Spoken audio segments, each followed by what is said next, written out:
কুসুমের কপাল থেকে এই কলঙ্কের বোঝা নামানোর জন্য এবার কুসুমের স্মৃতিতে সমস্ত লোকেদের মুখে ঝামা ঘুষিয়ে দিয়ে উত্তর দেওয়ার জন্য সিঁদুর পরিয়ে দিল আয়ুষ। হ্যাঁ বন্ধুরা, ভিডিওটা লাইক দিয়ে দেখতে থাকুন। যে মুহূর্তে কিনা ব্রেসের লোকেরা কুসুমের ছবি তুলে যখন কিনা কুসুমকে প্রশ্নমুখে বিধ্বস্ত করে তোলে এবং বলতে থাকে যে কুসুম সরকার, আপনি তো Ganguly group of companies brand ambassador এবং আপনি তো সবসময় এমন ভাবসাব দেখান যে আপনি ভাজা মাছটা উল্টে খেতে পারেন না, কিন্তু এই সমস্তটাকে তবে আমি বলবো যে নাটক। আপনি ইন্দ্রাণী গাঙ্গুলি নাকের ডগা দিয়ে ইন্দ্রাণী গাঙ্গুলির ছেলেকে যে কোনো মূল্যেই ফাঁসানোর জন্য কি তবে এত দিন ধরে ইন্দ্রাণী গাঙ্গুলির ছেলের আগে পেছনে ঘুরঘুর করেছেন এবং এই গাঙ্গুলি পরিবারের সমস্ত লোকেদের খেয়াল রাখার মিথ্যে অভিনয় করে আপনি রীতিমতো গাঙ্গুলি বাড়ির বউ হওয়ার স্বপ্ন বুনে এসেছেন এবং আজকে এই সমস্ত কিছু নোংরামোর মধ্যে দিয়ে আপনি সেই সমস্ত স্বপ্ন পূরণ করতে চলেছিলেন এবং আপনি আজকে দুর্ভাগ্যবশত ধরা পড়ে গিয়েছেন বিধায় আজকে আপনি যদি কোনো মতে চুপ করে থাকাটা মনে করেন যে না আপনি বেঁচে যাবেন, তাহলে কিন্তু কোনো মতেই হবে না। কারণ আজকে আপনি গাঙ্গুলি গ্রুপ অফ কোম্পানিজে ব্র্যান্ড অ্যাম্বাসেডর হিসেবে সমস্ত লোকেদের সামনে উপস্থিত হচ্ছেন এবং আপনার এই নোংরামোর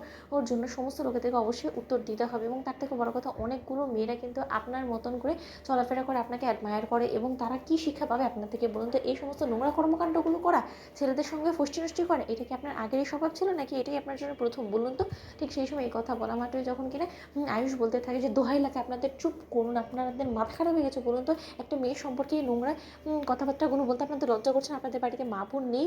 একজন মেয়ের চরিত্রের দিকে আঙুল তোলার আগে আপনারা একবার নিজের বিবেকে ঝেঁকে দেখুন তো যে আপনারা যে মেয়েটাকে সমস্ত প্রশ্ন করছেন এই মেয়ে সম্পর্কে কি আগে কোনোদিন এই সমস্ত কথাবার্তা শুনেছেন? ঠিক সেই সময় প্রেসের লোকেরা বলতে থাকে যে মিস্টার আয়ুষ্মান গাঙ্গুলি, আপনারা এত বড় ক্ষমতাশালী একজন মানুষ, আপনারা তো যে কোনো কিছু ধামাচাপা দিয়ে দিতে পারেন। এমনটা তো হতে পারে যে দিনের পর দিন আপনার সঙ্গে হয়তো বা তার এই পরকীয়ার সম্পর্কটা আগে থেকে যেটা কিনা আমাদের মিডিয়ার চোখকে ফাঁকি দিয়ে গিয়েছে এবং এরকম অনেক নিউজে তো মিডিয়ার চোখকে আপনারা ফাঁকি দিয়ে গিয়েছেন, তাই না? এর মধ্যে এটাও অন্যতম। ঠিক সেই সময় কথা বলা মাত্রই যখন কিনা কুসুম বলতে থাকে যে ছোটো সাহেব, আমাকে এখান থেকে যেতে দিন, আমার আত্মহত্যা করা ছাড়া আমার কাছে এখন কোনো রকম কোনো পথ নেই। ঠিক সেই সময় শঙ্কর সেখানে এসে যখন কিনা ঢাটি এক চট মেরে বলতে থাকে যে তুই মরে গেলি না কেন? তুই এখান থেকে মরে যা, নয়তো বা আমি তোর কারণে লজ্জা কারোর দিকে তাকিয়ে কথা বলতে পারবো না, মুখ দেখাতে পারবো না, আমি মরে যাই নয়তো বা কুসুম। কারণ তোর মতন একজন মেয়ের বাবা হয়ে থাকার থেকে তো এই পৃথিবী ছেড়ে চলে যাওয়াটা অনেক বেশি ভালো। ঠিক সেই সময় কথা বলা মাত্র কুসুম যখন বলতে থাকে যে আমি চলে যাবো এই পৃথিবী থেকে, তাহলে হয়তো বা এই সমস্ত কথাবার্তার কেউ বলার সাহস করবে না। ঠিক সেই সময় আয়ুষ যখন বলতে থাকে যে তুমি কোনো মতে মরতে পারো না, তার কারণ তোমাকে